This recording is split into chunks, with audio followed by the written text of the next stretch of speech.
Oke, terima kasih. Seminar pada hari ini berjudulkan Hibrid Strategi Pengembangan Riset menuju atau melalui kolaborasi menuju international grants. Jadi ada beberapa yang ingin saya sampaikan kapasitas saya baik sebagai staff dari the University of Nottingham juga sebagai koordinator dari UKCIS. Mungkin pertama saya cerita dulu Nottingham itu sebenarnya apa gitu. Nottingham adalah di University in Inggris yang masuk menjadi salah satu Russell Group University.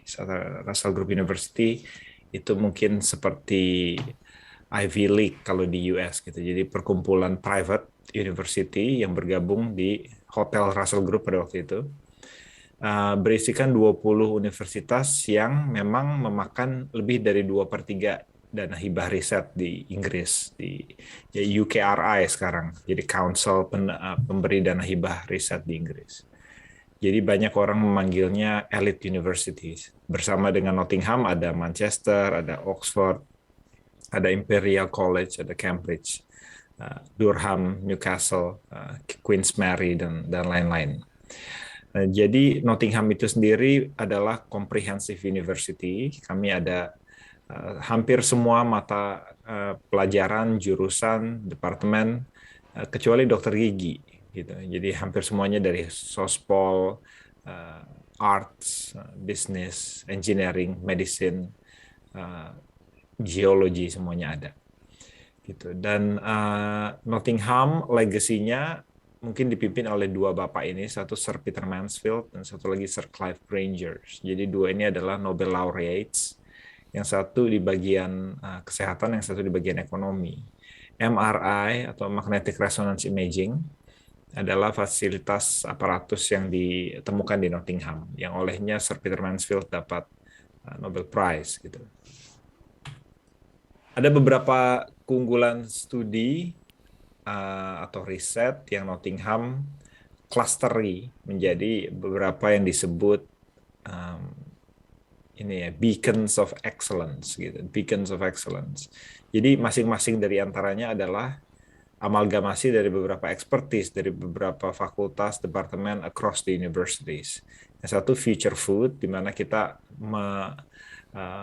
menghouse gitu ya, riset-riset yang sifatnya dari farm to fork, dibilangnya dari farm to fork. Jadi maksudnya itu dari agrikultur, dari nutrisi, sampai ke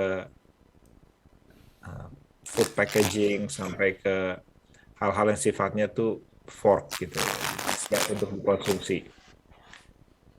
Mohon maaf, itu bukan saya kan ya? Tadi kresek-kresek.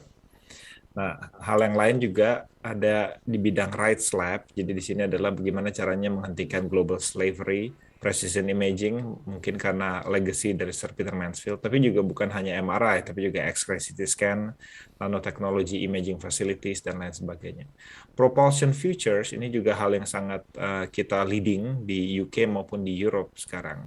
Karena proximity kita dengan biggest companies in the Europe, seperti Rolls-Royce, Jaguar Land Rovers, Leonardo, Airbus, Boeing juga. Mengingat letak Nottingham yang berada di tengah persis, yang berada di dalam sebuah klaster perindustrian di situ. Jadi propulsion futures itu mengarah pada motor listrik, propulsi listrik gitu ya, sustainable propulsion. Green chemicals dan smart industrial system, jadi additive manufacturing, 3D printing, dan lain sebagainya.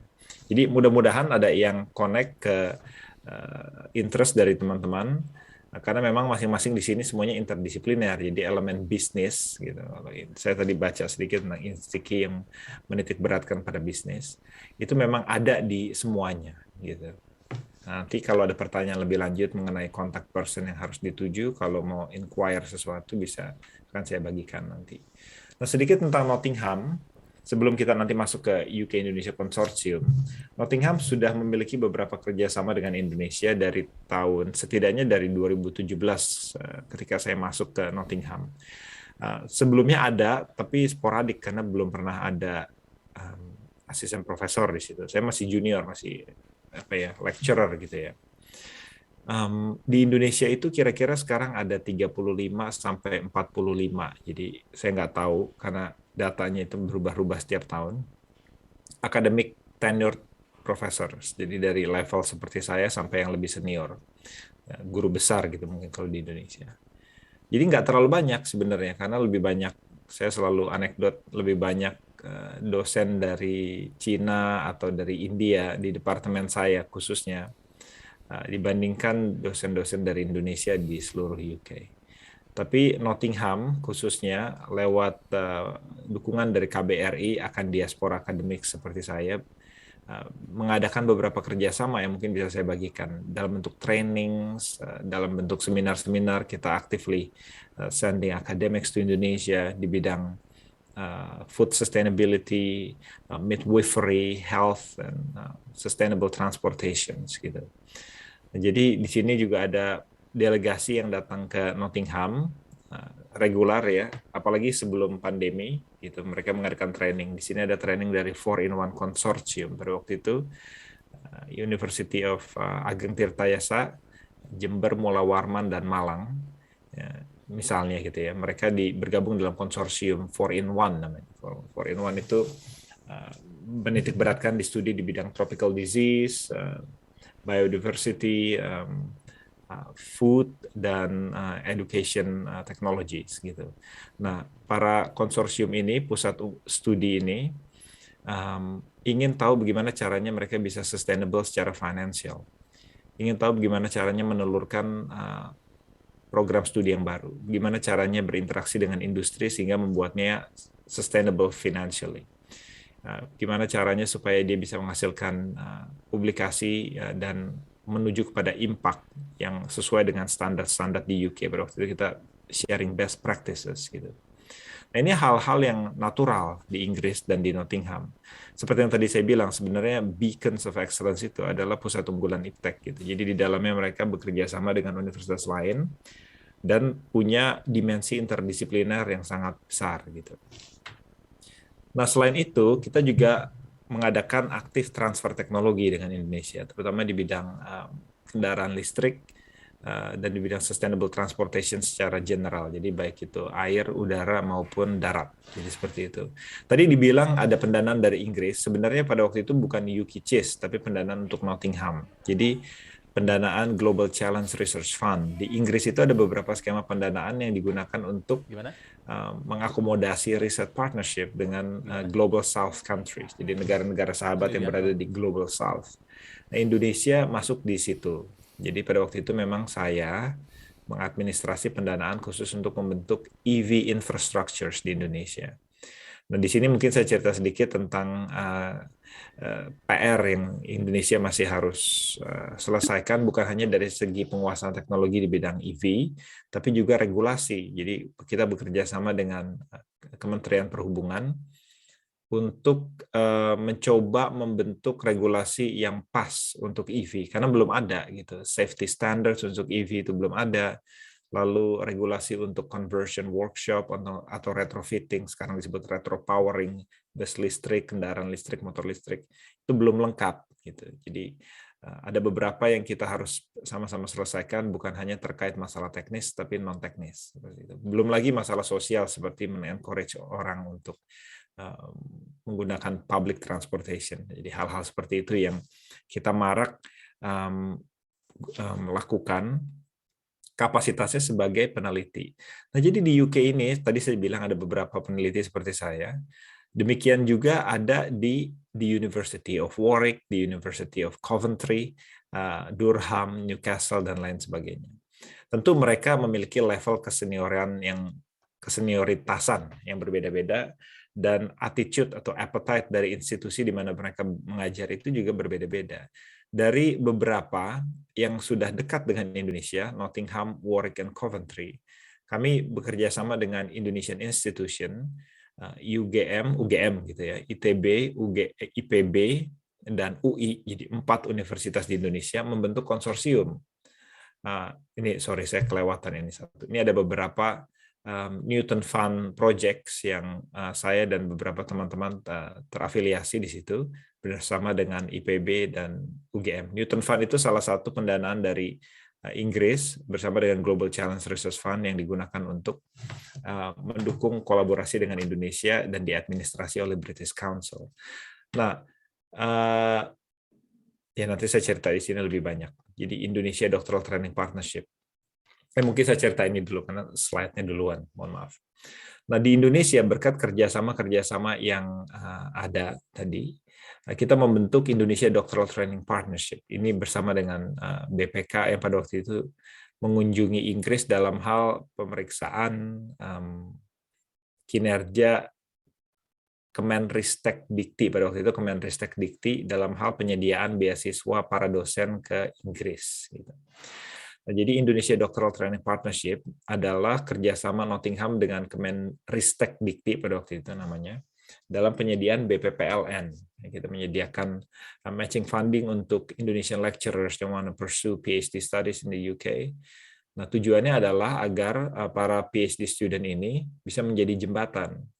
Nah, kami selalu berpikir bagaimana caranya agar riset yang digunakan atau diteliti oleh peneliti dari Indonesia itu berguna untuk Indonesia, sehingga para PhD dari Indonesia Doctoral Training Partnership ini, yang adalah dosen di institusi asal mereka, itu senantiasa menyertakan institusi mereka di dalam paper, di dalam publications yang mereka keluarkan atau IP yang mereka hasilkan, agar terjadi transfer teknologi dengan institusi asal.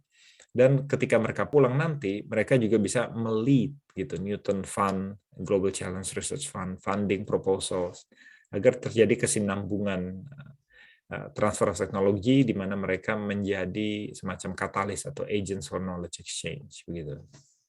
Kalau Bapak Ibu tertarik, bisa melihat profil mereka, dan kalau diklik ini di website kami di Indonesia Doctoral Training Partnership di nottingham.ac.uk, bisa dilihat asal studi mereka, dosen pembimbing mereka, dan apa yang mereka sedang teliti. Jadi kebanyakan sih memang dari ITB, UGM, dan Undip, dan ada satu dari Politeknik Payakumbuh, dosen ini dari Pak Perdana Putra, dan lain-lain. Nah, di sini juga ada sekarang ini beasiswa pendidikan Indonesia untuk para dosen yang ingin ke UK.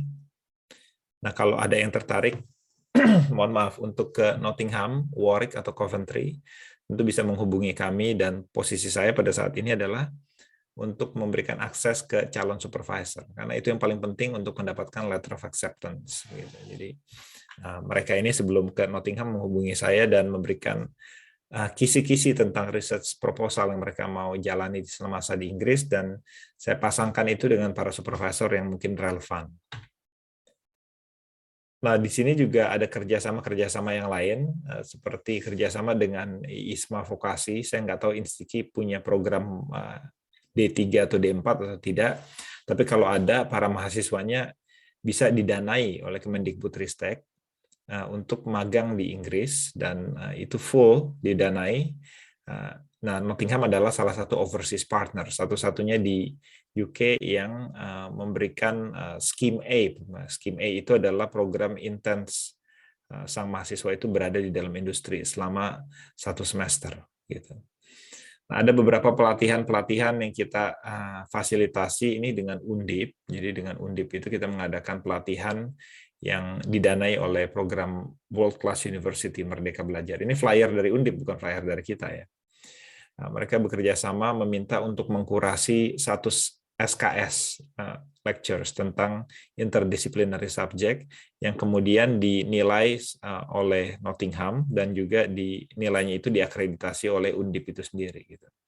Nah, ini poinnya tentang electric vehicles, tapi di cater untuk mahasiswa interdisipliner, sehingga day one-nya walaupun fokus ke propulsion technology khas anak electrical engineering, tapi day 2-nya itu khusus untuk anak bisnis gitu. Jadi tentang supply chain, circular economy, and strategy for the provisions of EV infrastructures and equipments, all the way from battery until charging stations, dan hal-hal yang lain, geopolitik, hal-hal yang sifatnya non teknis juga disertakan di situ. Nah, itu hal-hal yang bisa kita kurasi, kita bisa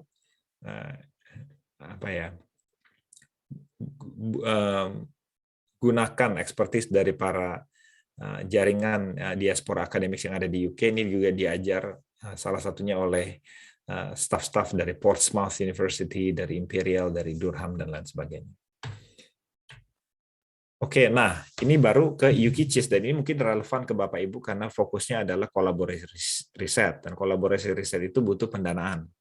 Gitu. Nah, jadi 7 universitas yang lambangnya Bapak Ibu bisa lihat, itu pada tahun 2021 bulan Februari menandatangani MOU, ya, berkomitmen untuk sharing resource agar di antara 7 universitas ini mula-mulanya itu bisa tercipta sebuah free movement for thoughts or for knowledge. Sehingga nanti staff seperti saya itu bisa freely teach at the Universitas Gadjah Mada, and staff at Universitas Indonesia can teach freely at Warwick University and vice versa. Jadi seperti itu. Pada waktu itu dihadiri oleh Kepala Rektor dan Menteri Ristek Pak Bambang pada waktu itu, sebelum BRIN menjadi Pak LT Handoko. Dan juga counterpart ministers dari UK, Nigel Adams itu Menlu ya dari UK pada waktu itu, khusus untuk Asia. Nah, di sini ada beberapa interest yang diberikan oleh pemerintah Inggris dan pemerintah Indonesia untuk menjaga kelangsungan kolaborasi ini. Yang saya sangat senang adalah per April, jadi masih fresh ya, per April tahun ini, the UKCIS formally recognized in the UK official dossier roadmap 2022 sampai 2024 sebagai konsorsium di mana 2 pemerintah itu akan bekerja sama guna mendukung partnership di bidang research and innovation. Gitu. Dan ini ditandatangani oleh Menlu Retno Marsudi dengan counterparts-nya, Foreign Minister, Foreign Secretary Liz Truss. Gitu. Nah, komitmen pendanaan sudah dihasilkan atau diinisiasi minimal oleh pemerintah Indonesia pada waktu itu, dalam bentuk RISPRO UKCIS. RISPRO UKCIS adalah program mandatory funding dari LPDP. Nah, biasanya Bapak Ibu, memang Indonesia ini ada beberapa keunikan birokrasi gitu ya. Jadi LPDP mandatory itu biasanya diberikan kepada universitas yang sifatnya ad hoc gitu ya, non-competition, dan eksklusif, jadi akan diberikan kepada satu universitas yang sudah punya kerjasama dengan universitas yang lain. Gitu. Jadi misalnya program MIRA antara ITB dengan MIT gitu ya, atau program yang lain Prime seperti UI dengan Melbourne Universities dan lain sebagainya.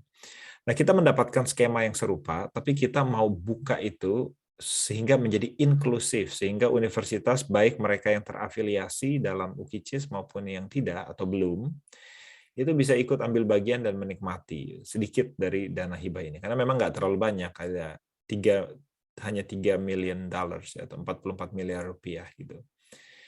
Selama 4 tahun untuk mendukung riset di bidang green economy, blue economy, digital technology, health and tourism. Seperti itu. Nah, ini dihadiri oleh para rektor dan Pak Menteri dan Pak Dubes dari 2 negara.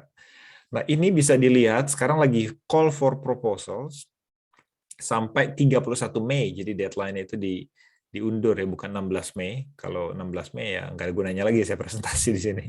Tapi 31 Mei. Nah, ini bisa Bapak Ibu maksimalkan, hanya saja akan ada kriteria yang stringent untuk pengajuan proposal. Karena mereka harus bekerja sama dengan 2 UKCIS Indonesian members. Jadi bisa IPB, ITB, UGM, dan Universitas Indonesia. Nanti tentu ada matchmaking events yang bukan nanti, selalu kita adakan. Jadi sudah beberapa kali kita adakan. Dan yang terakhir nanti adalah tanggal 20 Mei, ini baru fresh, mohon maaf, belum saya buat flyernya, khusus difasilitasi oleh Profesor Faisal Fatani, jadi dari Direktur Riset Kelembagaan, kalau saya nggak salah. Dikhususkan untuk PUI PT yang ingin apply. Jadi kita akan mengakomodasi mereka, karena kita melihat memang PUI, Pusat Unggulan Iptek Science, perguruan tinggi itu memang sudah matang dari segi kelembagaan, jadi memberikan resiko yang secara teoretikal lebih kecil gitu, karena mereka bisa mengeroyok satu tema riset bareng-bareng dibandingkan individual applicants dari universitas. Nah, mereka harus bekerja sama dengan either ITB, IPB, Gajah Mada, UI, atau any two of four Indonesian UKICHIS members. Mengenai UK-nya, itu secondary ya, nanti bisa bekerja sama dengan Nottingham, Warwick, Coventry, atau universitas-universitas yang lain, dan kita akan carikan partner di situ. Tapi tentu kriterianya kita buat sedemikian hingga hanya proposal yang kuat, ambisius, dan skopnya sesuai dengan 5 strand of research yang tadi saya bilang, yang akan bisa didanai. Nah, jadi fokusnya ini betul-betul interdisipliner. Jadi green economy itu mengait kepada how do we meet the net zero emission targets. Jadi kita bisa lihat ini dari misalnya renewable energy provision seperti geothermal energy, atau kita bisa lihat ini dari sustainable transportation, bisa diarahkan ke provision of the sustainable batteries or charging stations, atau lahan gambut, atau hal-hal yang sifatnya kreatif. Blue economy focuses on marine and biodiversity and changing those potential into economic potential. Health, gimana caranya kita overcoming hunger, stunting, and how do we reduce infant mortality. Dan tentu masalah di Indonesia adalah low cost healthcare gitu ya. Tadi juga di fotonya ada Pak Ali Gufron Mukti di situ kan, yang salah satu figur yang dengannya kami sangat berhutang dalam pembentuk UKICHIS, dan sekarang berada di BPJS dan masih aktif dalam lingkar penyediaan low cost healthcare. Itu akan dilibatkan juga. Tourism, gimana caranya kita manifest ecotourism as means to undergird economic growth, and digital technology. Nah, khusus untuk digital teknologi akan ada asistensi dari Kementerian Luar Negeri yang akan memiliki beberapa funding dan resource untuk leverage proposal dari teman-teman. Jadi ini memang belum sempurna. Kali pertama UKICHIS mengadministrasi pendanaan seperti ini, tentu kita melihat dengan disertakannya UKICHIS di dalam formal UK dossier, nanti dari UK side-nya, karena ini dari Indonesia kan, tapi dari UK side-nya kita melihat bahwa ada kans di 2 tahun ke depan sampai 2024, dan mudah-mudahan dilanjutkan, bahwa akan ada funding-funding yang untuk mendanai periset dari UK yang ingin merespon kolaborasi request dari Indonesia. Sementara ini, memang kita memberikan in-kind contribution. Jadi dana ini khusus 100% hanya untuk institusi di Indonesia, yang UK-nya itu memberikan in-kind contribution dari bentuk staff time, access to facilities, dan bahkan beberapa dari antara para peneliti ini bisa punya duit riset sendiri untuk pergi ke Indonesia dan menanggapi collaboration request. Jadi seperti itu. Nah, ada beberapa hal yang lain yang belum saya masukkan di sini, tapi kalau teman-teman ingin tahu lebih lanjut tentang Rispro UKICHIS, ada kesempatan yang memang khusus ditujukan untuk Pusat Unggulan Ilmu Pengetahuan Teknologi dan Sains. Jadi yang tergabung di dalam PUIPT gitu ya. Tapi mungkin relevan juga karena materinya akan sama. Pada tanggal 20 Mei 2022, kemungkinan sore hari, tentu karena kita punya perbedaan waktu 7 jam dengan WITA gitu ya. Di sini masih ngantuk gitu.